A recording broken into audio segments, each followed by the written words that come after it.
네, 여러분 안녕하세요. 한 잔씩 즐기는 자바 코딩 레시피 한작포레입니다.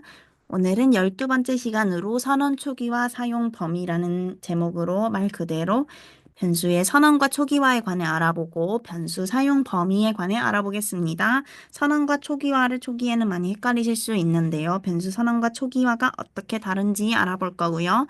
그리고 변수 사용 범위에 관해서도 알아볼 겁니다. 없다고 있는데 라는 제목으로요. 그럼 시작해 보도록 하겠습니다. 자, 변수의 선언과 초기화라는 용어가 자주 나올 건데요. 선언과 초기화는 같은 개념이 아니에요. 혼동하면 안 됩니다. 자, 그럼 선언은 뭐고 초기화는 뭘까?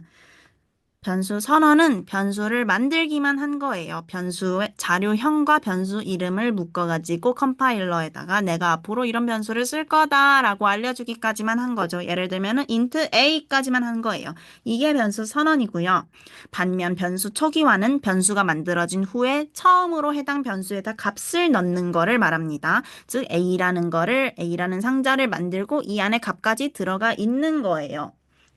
실제로 상자에 내용물을 넣는 거라고 말할 수 있죠. 그러면 변수를 선언만 하고 초기화를 안 하고 사용하면 어떻게 되는가? 변수를 선언만 하고 초기화를 하지 않은 채 사용하면 오류가 납니다. 당연하죠. 변수를 사용한다는 게 지난 시간에 변수 안에 들어가 있는 값을 불러와서 사용하는 거라고 말씀을 드렸잖아요. 근데 선언만 하고 초기화를 안 했다. 그러면 상자만 있고 안에 내용물이 없는 거예요. 불러올 게 없는 거죠. 변수 안에 값이 없으니까 당연히 사용하려고 하면 오류가 나는 겁니다. 이클립스에서 실제로 보여드릴게요. 자, 여러분 제가 int a만 했습니다. 이거는 뭐라고요? 변수 선언입니다. 초기화를 안 한 거예요. 이 상태에서 int b는 a 더하기 10 하면 어떻게 될까요? 여기 빨간 줄 그어져 있는 거 보이시나요? 이거는 에러를 말합니다.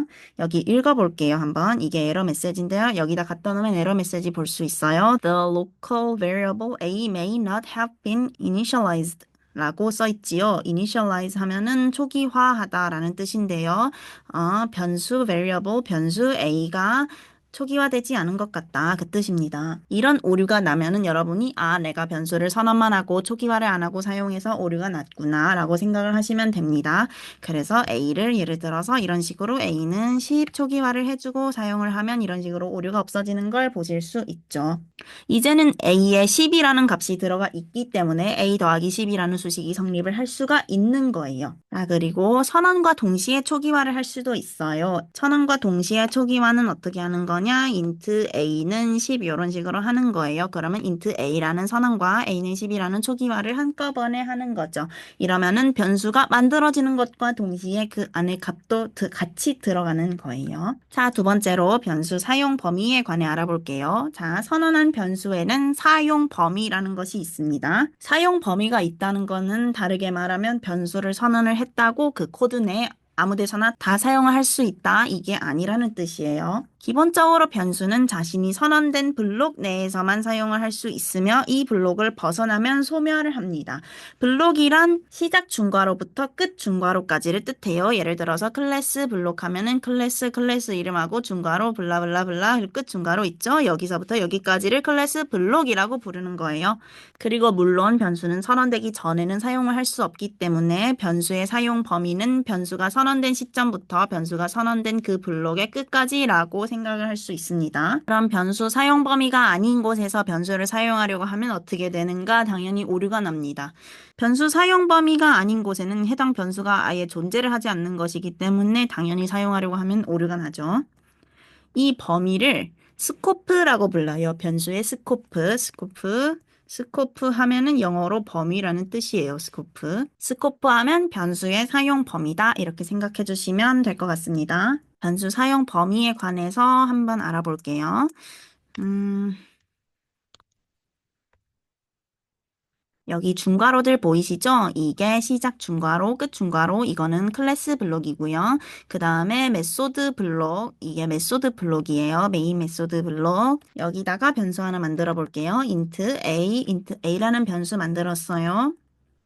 a는 10 해볼게요. a는 10. 그리고 이 안에다 블록 하나 더 만들어 볼게요. 어, 힌트 B는 20 해볼게요. 이 if, true 이런 것들은 나중에 다 나올 거니까 신경 안 쓰셔도 돼요. 그냥 블록 하나 더 만들어 보려고 지금 보여드린 거예요. 요 아래다가 하나 더 만들어 볼게요. 힌트 C는 30 해볼게요. 변수의 사용 범위는 변수가 선언된 곳부터 그 블록의 끝까지라고 말씀을 드렸어요. 그러면은 이 변수는 지금 이 메소드 블록 안에서 선언이 된 거예요. 그러면은 이 블록이 끝나는 곳까지 사용이 가능해요. 예를 들어서 여기다 A를 한번 사용해 볼게요. 어, B는 A 더하기 10 해볼게요. 오류가 안 나죠? 그러면 사용이 가능하다는 거예요. 여기도 마찬가지예요. C는 A 더하기 20 하면은 마찬가지로 사용이 가능해요. 아무 에러가 안 뜨죠? 근데 만약에 여기에서 B를 사용하겠다 하면 어떻게 될까요? C는 A 더하기 B 해볼게요. 여기 오류가 뜨죠? B cannot be resolved to a variable. 이거는 B라는 변수 자체가 존재하지 않을 때 뜨는 에러예요. 이 int B라는 변수는 이 블록 안에서 선언이 됐어요. 변수가 선언된 곳부터 블록의 끝까지만 사용이 가능한데 블록 바깥에서 사용하니까 이렇게 에러가 나죠. 물론 여기에서도 사용할 수 없고요. int C는 A 더하기 B 이런 거 당연히 안 됩니다. 여기는 C라는 변수와 B라는 변수가 존재하지 않는 곳이에요. 여기는. 그래서 이런 코드들은 쓰면은 에러가 납니다. 자, 그럼 오늘도 이 슬라이드 통해서 오늘 배운 내용 복습해 보도록 할게요. 자, 선언과 초기화 같은 건가? 변수 선언은 변수를 만들기만 한 거고 초기화는 변수가 만들어진 후 처음으로 변수의 값을 넣는 것으로 같은 것이 절대 아니고 혼동하면 안 된다라고 말씀드렸습니다. 변수를 선언만 하고 초기화를 하지 않은 채 사용하면 오류가 납니다. 오류. 당연히 변수 사용은 값을 사용하는 것인데 변수 안에 값이 없으므로 오류가 나죠. 선언과 동시에 초기화를 할 수도 있다고 했습니다. int a는 10 이런 식으로요. 그 다음에 두 번째로 변수 사용 범위에 관해 알아봤어요. 선언한 변수에는 사용 범위가 있다고 했습니다. 이거는 변수를 선언했다고 코드 내 아무 데서나 사용할 수 있는 게 아니다 그 뜻이었고요. 변수는 자신이 선언된 블록 내에서만 사용할 수 있다. 변수가 선언된 곳부터 블록의 끝까지 블록이란 중괄호, 중괄호 사이를 블록이라고 부른다. 변수 사용 범위가 아닌 곳에서 변수를 사용하려고 하면 오류가 납니다. 아예 변수 자체가 거기에는 존재하지 않아요. 그런 변수가 이 범위를 스코프라고 부른다라고 했습니다. 스코프 영어로 범위라는 뜻이라고 했어요. 아까 챕터 제목이 처음에 없다고 있는데 였는데 이게 이 뜻입니다. 여러분이 이 변수가 분명히 있는데 없다고 하니까 의아해하지 말라. 그거는 변수 사용 범위가 아니기 때문에 그런 거다. 그 뜻이었습니다. 네, 오늘도 여기까지 따라오시느라 너무 수고 많으셨고요. 저는 다음 시간에 또 뵙겠습니다. 감사합니다.